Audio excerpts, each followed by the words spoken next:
Bon, bonjour à tous. Donc, je vais essayer de vous faire une synthèse sur les tests non invasifs de fibrose. Il y a eu pas mal de communication à ce sujet et pas mal de controverses aussi sur le FIB4. Donc, on va essayer d'aborder ces différents points. Alors, on va commencer par pourquoi. Ça me paraissait plus logique. Tout d'abord parce que la fibrose avancée, supérieure à 7 à 8 kPa, est un problème de santé publique. En France, il y a environ 5 à 7% de la population qui est porteuse, et en Europe également. Donc après, vous connaissez tous l'histoire naturelle pour la NASH, pour la NAFLD, avec la stéatose, évolution vers une stéatohépatite dans 20 à 25% des cas. Et la fibrose F3, F4 qui est présente dans environ 5%. Les complications que sont les complications de la cirrhose et le cancer du foie, qui représentent quand même un nombre de décès non négligeable, environ 16 000 décès par an en France, et qui serait responsable d'une mortalité élevée en Europe. Alors, la mortalité, elle est liée à la fibrose, mais donc il y a la mortalité hépatique avec un risque relatif multiplié par 17 en cas de fibrose F4, de décompensation de cirrhose ou de complications liées à la cirrhose, mais également une mortalité extra-hépatique en présence d'une fibrose F4 avec un risque d'insuffisance rénale, de diabète, d'hypertension artérielle.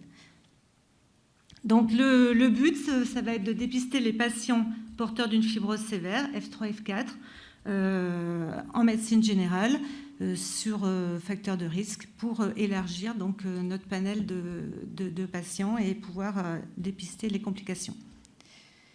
Alors, on va rentrer dans le vif du sujet. Quel test utiliser en 2023 ? Parce qu'il y a quand même pas mal de changements. Donc, vous connaissez tous ce schéma qui nous présente les différents tests dont on dispose, à savoir tout d'abord donc les tests sériques, avec des tests non brevetés qui sont essentiellement représentés par l'APRI et le FIB4, et les tests brevetés, donc payants, qui sont représentés par le fibrotest, le fibromètre et l'ELF, qui est utilisé beaucoup en Europe. On a également donc toutes les mesures physiques qui sont représentées par les techniques d'élastométrie, qui sont donc en train de se multiplier. Vous connaissez tous donc le FibroScan en premier lieu, mais il y a également d'autres mesures d'élastométrie couplées à des échographies avec le ShareWave, l'ARFI, et l'élasto-IRM qui se développe, mais bien sûr dont l'accès est difficile. Donc plus la technicité des tests augmente, plus le coût augmente et plus les tests sont précis. Alors, on va s'intéresser donc au FIB4, qui est un petit peu donc, la star de 2023. Donc, c'est un test de dépistage gratuit donc, en première ligne qui est très utilisé.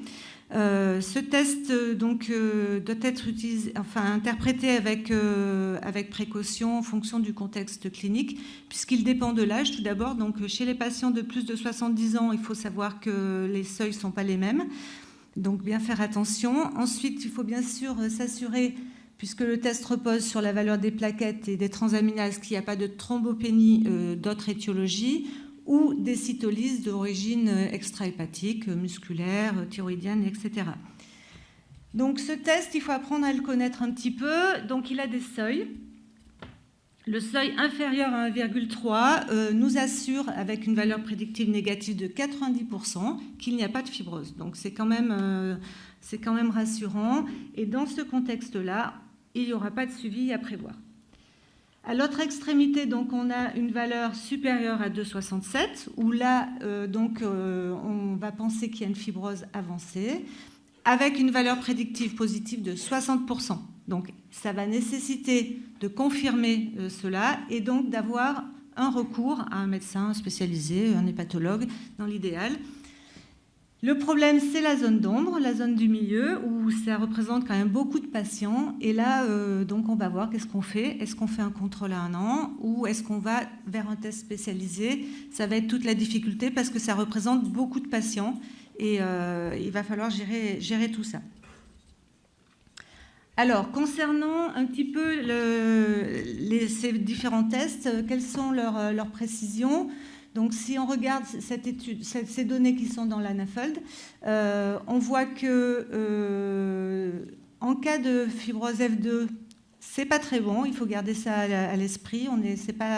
C'est un petit peu l'échec de ces tests. Par contre, pour dépister la fibrose F3, F4, les valeurs sont bonnes puisqu'on a des aurochs quand même qui sont au-dessus de 0,8 en règle générale.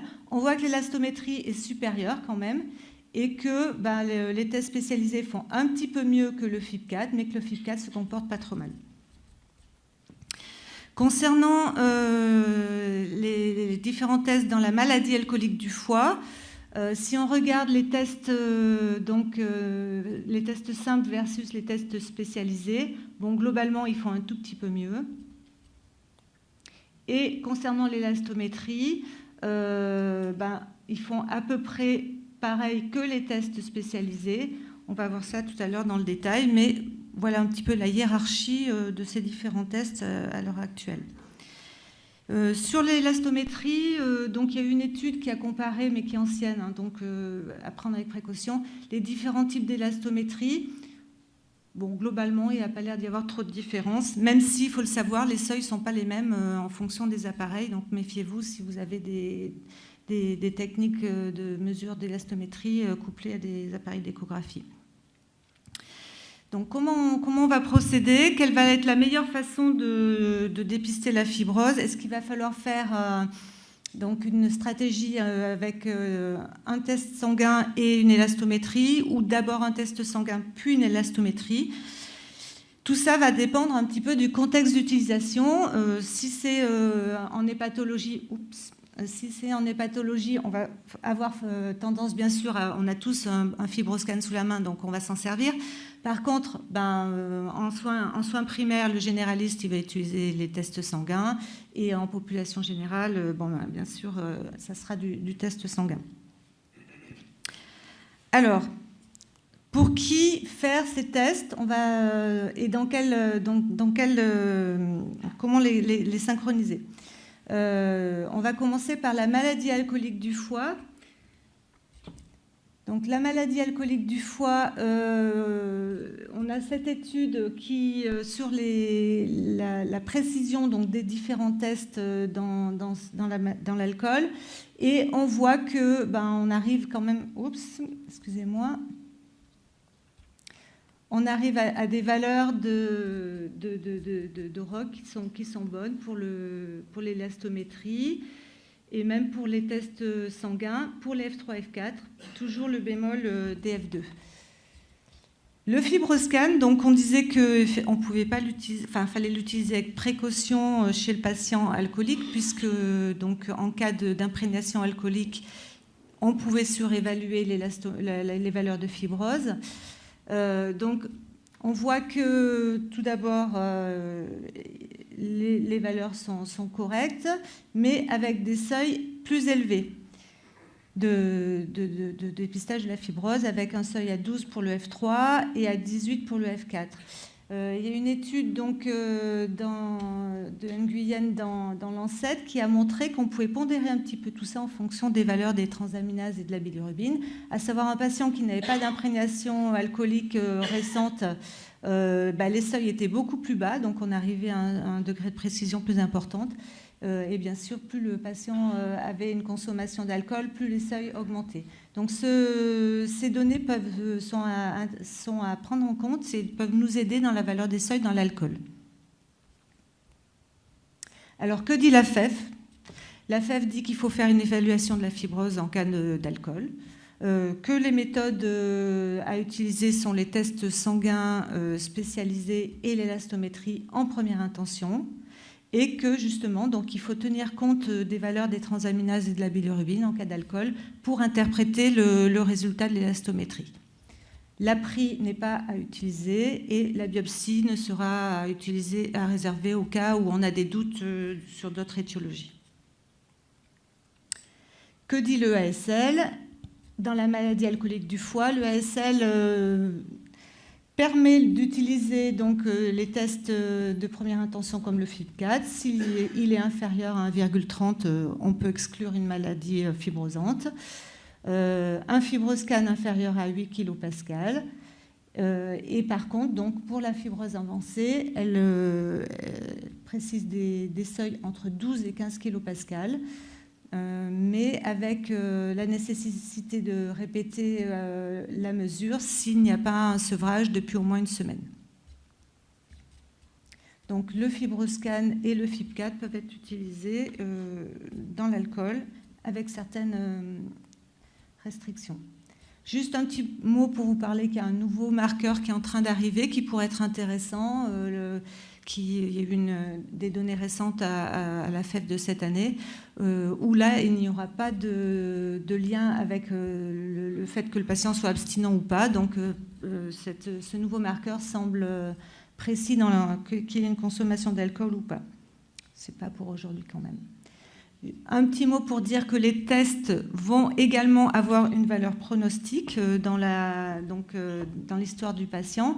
Donc si on voit là que si le FibroScan a plus de 15 kPa, il y a plus de risque de décompensation. Et pareil pour le FibCAT s'il est supérieur à 2,67. Donc on s'en sert également de ces tests à valeur pronostique. Concernant donc la NAFLD, qui a changé de nom donc récemment, qui s'appelle maintenant la MASLD. Donc il va falloir s'habituer à ce tableau qui est un petit peu, qui nous paraît un petit peu compliqué tant qu'on ne l'a pas encore appréhendé. Donc maintenant on appelle les NAFLD les steatotic liver disease, qui sont donc répartis entre les MASLD, qui sont les métaboliques, l'équivalent des NASH avant, les pathologies alcooliques, alcoolic liver disease, et au milieu une entité où il y a à la fois une association d'alcool et de NASH. Ça s'appelle les MET-ALD. Voilà, donc il va falloir s'habituer à ces nouvelles dénominations. Je vous encourage à vous y reporter. Alors, concernant la NAFLD en France, vous savez tous que cette pathologie est fréquente et qu'elle ne cesse d'augmenter. Donc, ça représente environ 8 millions de sujets. Et on va avoir environ 2,6%, donc 220 000 patients qui vont avoir une fibrose sévère. Donc, on a quand même un petit peu de travail puisqu'il va falloir aller les chercher et les dépister, ces patients. Quels sont les facteurs de risque chez les patients qui ont une NAFLD pour faire une fibrose avancée? Alors, on a l'âge, tout d'abord, supérieur à 40 ans, le sexe masculin, le diabète de type 2 et la valeur de la LAT supérieure à la normale. Si on a sur les trois, on a peu de risque de faire de fibrose F4. Si par contre, on a 1, 2 ou 3 facteurs, le risque augmente. On peut cumuler à 13% si on a 3 facteurs, donc ça va vite. Hein. Un homme de sexe masculin qui a du diabète ou qui a des transaminases augmentées, c'est rapidement un risque de fibrose avancée. Et il faut savoir que le diabète a un poids très très important, on va y revenir tout à l'heure. Donc, on a déjà vu cette diapositive, donc je vais passer vite sur les valeurs des tests dans la NAFLD. Donc, on voit que le FibroScan fait très bien et que les tests sanguins en F3, F4 sont également corrects. On a cette étude concernant l'élastométrie, puisque donc, par rapport au seuil, toujours le problème des seuils dans l'élastométrie, à combien on se fixe pour savoir s'il y a une fibrose avancée. Donc, cette étude a été faite pour valider les données de Baveno-6 qui disaient qu'en dessous de moins de 10 kPa, il n'y avait pas de fibrose avancée, supérieure à 15 kPa, il y avait un risque de fibrose avancée important. Là, les données de cette étude concluent que si on a une valeur de FibroScan inférieure à 8, on a une bonne sensibilité pour éliminer une fibrose avancée, et qu'au-delà de 12, également, avec une spécificité de 92%, on a un risque élevé de fibrose avancée. Au milieu, il y a toujours le problème de cette zone grise, et on va voir donc comment la gérer, la zone grise. Donc là, c'est des données de Jérôme Boursier avec le fibromètre. Si on commence par un FibCAT, s'il est inférieur à 1,3, normalement, il n'y a pas de risque. Supérieur à 2,67, on est dans le cadre d'une possible fibrose avancée. Si on est au milieu, on peut faire un deuxième test donc, de sanguin, en l'occurrence le fibromètre, et ça va permettre, dans 90% des cas, de bien classer le patient. La même alternative, le même schéma, mais en prenant donc le fibroscan en première intention et en réalisant avec des valeurs à 8 kPa. Donc inférieur à 8 kPa, pas de risque de fibrose. Supérieur à 15, on a une forte probabilité d'avoir une fibrose avancée. Et si on fait un test sanguin de deuxième intention, dans la zone grise, on va avoir donc un bon diagnostic dans 90% des cas. Si ce n'est pas concordant, il faudra faire la biopsie. On va voir sur le schéma des recommandations de l'EASL. Alors, pour résumer, que dit la FEV dans la NAFLD? Elle dit que si le FIB4 est inférieur à 1,30 et le fibroscan inférieur à 8, on peut exclure une fibrose avancée. Comment on affirme une fibrose avancée? C'est toujours si le FIB4 est supérieur à 2,67 ou le fibroscan supérieur à 9,6. Donc là, ils ont pris un seuil qui est quand même assez bas donc, et ils recommandent de confirmer par une autre méthode, ce qui paraît effectivement logique vu le seuil bas. Les recos de l'EASL disent donc on fait un FIB4. Le FIB4 inférieur à 1,30, pas besoin d'aller plus loin. On fait les mesures régionales diététiques. FIB4 supérieur à 1,30, on va faire dans l'idéal une élastométrie. L'élastométrie inférieure à 8, on retombe sur le cas de figure absence de risque. Si l'élastométrie est supérieure à 8, il va falloir faire un test de deuxième ligne, donc un test sanguin, soit le fibromètre, soit le fibrotest, soit l'ELF. Si c'est concordant, on peut conclure que le patient a une fibrose sévère et il n'y a pas besoin de biopsie. Si c'est discordant, c'est là où il va falloir faire la biopsie. À l'identique que pour l'alcool, l'évaluation de la fibrose hépatique va avoir également une valeur pronostique et on voit clairement qu'en cas de fibroscan supérieur à 12, il y a plus de risque de décompensation et de complications de la cirrhose. Alors, on va passer au diabète. Le diabète qui est un petit peu à part, du coup. On a vu que dans la NASH, les facteurs de risque, il y avait l'obésité, le diabète, l'âge, la cytolyse. Il faut savoir que parmi les facteurs associés à la sévérité de la NASH, le diabète, comme je vous l'ai montré dans une diapositive précédente, a un facteur de risque important, représente un facteur de risque important, d'autant plus qu'il est sévère et d'autant plus qu'il est compliqué. Alors, il faut aller dépister ces patients, F3, F4, donc les patients des diabétologues ou en médecine générale, parce que beaucoup n'ont pas de diabétologue. Ces données nous incitent vraiment au dépistage, puisqu'on voit que 58% des patients diabétiques ont une NASH et qu'il y existe une fibrose sévère, F3, F4, dans 38% des cas. Donc c'est vraiment le sous-groupe qu'il faut cibler pour le dépistage. D'autant plus que les transaminases n'ont aucun lien avec la sévérité de la maladie. On peut avoir des transaminases normales et une fibrose avancée. Donc prudence chez vos patients.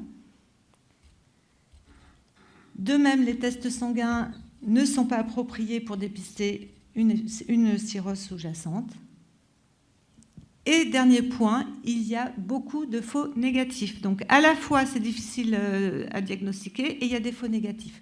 On voit dans ces données que les faux négatifs représentent donc pour le FIB4 11%. Et même pour l'élastométrie, on a des faux négatifs. Donc prudence avec les diabétiques, ne pas hésiter à multiplier, je pense, les examens et à les voir régulièrement. Laurent Castera a présenté une série, la FEF en 2023, où il a voulu valider les scores de l'EASL et de l'AGA. Donc, il confirme qu'on peut utiliser ces algorithmes dans la zone intermédiaire, ce qui permet de récupérer environ 12 à 14% des patients diabétiques qui ont une fibrose sévère. Il confirme qu'il y a 30% de fibrose S3F4 dans sa série où il va biopsier tous les patients. Donc que ces taux sont beaucoup plus élevés que dans la population générale. Et attention aux faux négatifs qui sont de 17%. Alors, que faire en soins primaires chez les médecins généralistes? Donc, tout d'abord, je voulais juste vous montrer cette petite figure sur une étude de 2022 qui montre que les médecins généralistes connaissent assez peu les tests sériques et très peu le FIB4. Bon, alors c'était en 2022, je pense qu'ils vont commencer à connaître un peu. Par contre, les diabétologues connaissent pas mal, hein. Alors, une première étude, une étude rétrospective américaine qui a porté donc sur 20 000 patients sur 8 ans. Ils avaient fait un FIB4. Alors, première donnée, c'est qu'il y avait quand même un nombre de FIB4 élevé dans 29% être intermédiaire et 7% supérieur à 2,67. Ils ont suivi les patients et ils ont retrouvé des complications, des événements hépatiques dans 4,1% des cas. Bien sûr, les complications hépatiques survenaient surtout chez les patients qui avaient un score de fibrose élevé, mais il faut noter que 50% de ces patients n'avaient aucun diagnostic de pathologie hépatique. Donc le FIB4 quand même est utile pour dépister les maladies en médecine générale, les hépatopathies chroniques qui ne sont pas connues en médecine générale. Une deuxième étude donc, de Denis Ouzan en 2018 qui avait fait une série donc, sur 2000 sujets, donc FIB4 en médecine générale. On voyait qu'il y avait quand même pareil 19% de FIB4 intermédiaires et qu'il y avait des facteurs de risque, que ce soit l'obésité, le surpoids, l'alcool et le diabète. Donc ça doit vraiment nous inciter, enfin les médecins généralistes, il va falloir faire passer le message. Un FIB4 augmenté, il faut aller chercher les facteurs de risque et voir s'il faut aller plus loin. Dernière étude donc, de Denis Ouzan qui redit un petit peu les mêmes choses là, cette année à la FEF en 2023. Un FIB4 élevé dans 25% intermédiaire et 2,5% sévère. Seulement 8% avaient une maladie du foie connue, 92% inconnue. Et si on recherchait, à ce moment-là, on retrouvait des pathologies alcooliques, de l'anafol et de l'alcool et de l'anafol. Donc, il faut aller chercher. Denis Ouzan proposait cet algorithme. Je trouve qu'il est, enfin, à mon sens, il me paraît intéressant parce qu'on ne peut pas, bien sûr, voir tous les patients qui ont un FIB4 élevé. C'est impossible à l'heure actuelle, vu la pénurie de médecins. Donc, on fait un avis spécialisé pour les patients qui ont un FIB4 élevé. Pour les patients qui ont un FIB4 intermédiaire, il va falloir aller faire une recherche de facteurs de risque, syndrome métabolique, alcool, hépatite B, hépatite C. Et s'il n'y a pas de facteur de risque, on refait un contrôle. S'il y a un facteur de risque, le médecin généraliste va devoir gérer son patient sur l'hygiène de vie, et on va voir tout à l'heure, et éventuellement faire un test spécialisé. Et il y a vraiment un travail important à faire des généralistes à ce moment-là. Dernier cas de figure, c'est en population générale, puisque les patients, maintenant, ils reçoivent leur bilan, ils ont un FIB4. Alors, ça inquiète beaucoup de gens, c'est très compliqué. Il y a pas mal de controverses sur le FIB4 en population générale, puisque c'est anxiogène et on n'a pas forcément les solutions pour gérer ces patients, puisque ça représente un nombre important. Donc, il y a une série publiée en communication à la FEF sur le FIB4 qui a été fait à titre systématique par le laboratoire GenBio en région Rhône-Alpes-Auvergne. C'est une étude de Grenoble qui a montré donc il y a sur 31 000 patients qui avaient eu un bilan biologique en laboratoire de ville. Alors, c'était pour la plupart des cas des prescriptions de généralistes. Hein. On avait un FIB4 élevé à 2,6% supérieur à 2,67. On retrouve toujours un peu les mêmes chiffres, hein, 23% en zone intermédiaire. Et que parmi ces patients, il y avait 19% de diabétiques. Donc toujours le problème du diabète sous-jacent. Oups. Alors, la controverse vient du fait que le FIB4, c'est un test facile, mais qui, pour l'instant, n'est pas suffisamment sensible et spécifique. On voit qu'il y a des zones grises. Donc, pour être vraiment fait en pratique quotidienne, le rapport coût-bénéfice n'est pas forcément là. Et en plus, au jour d'aujourd'hui, il n'y a pas de traitement pour la NASH validé. Ça va arriver, mais bon, pour l'instant, il n'y a pas de traitement. Donc, faut-il le faire à titre systématique ? Pour l'instant, il n'y a pas de données importantes. Juste, on espère que dans le futur, bien sûr, l'intelligence artificielle va nous aider. Ça paraît prometteur. Alors, on en est là aujourd'hui. Le patient, il a un calcul automatique qui est fait. Il a un FIB4. Qu'est-ce qu'on fait? Parce qu'on se retrouve confronté à ça alors qu'on ne sait pas comment gérer. Donc, je pense que la solution, il va falloir quand même qu'on communique pas mal avec nos médecins généralistes parce que de toute façon, ils vont se retrouver confrontés à cette situation. Et je pense qu'il va falloir qu'ils gèrent un petit peu les facteurs de risque et qu'on va devoir leur parler de santé hépatique, je trouve que c'est un bon terme, et les sensibiliser sur le problème du surpoids, les facteurs de risque. Donc la nécessité d'avoir une consommation, un régime méditerranéen, la nécessité de boire moins de 10 verres d'alcool par semaine, d'avoir une activité physique supérieure à 3 heures par semaine et attention au diabète. C'est des choses simples, mais il va falloir les répéter pour que nous, derrière, on ait moins de fibrose avancée et après, quand on aura des traitements, qu'on puisse les traiter. Je vous remercie. Merci beaucoup pour cette jolie synthèse.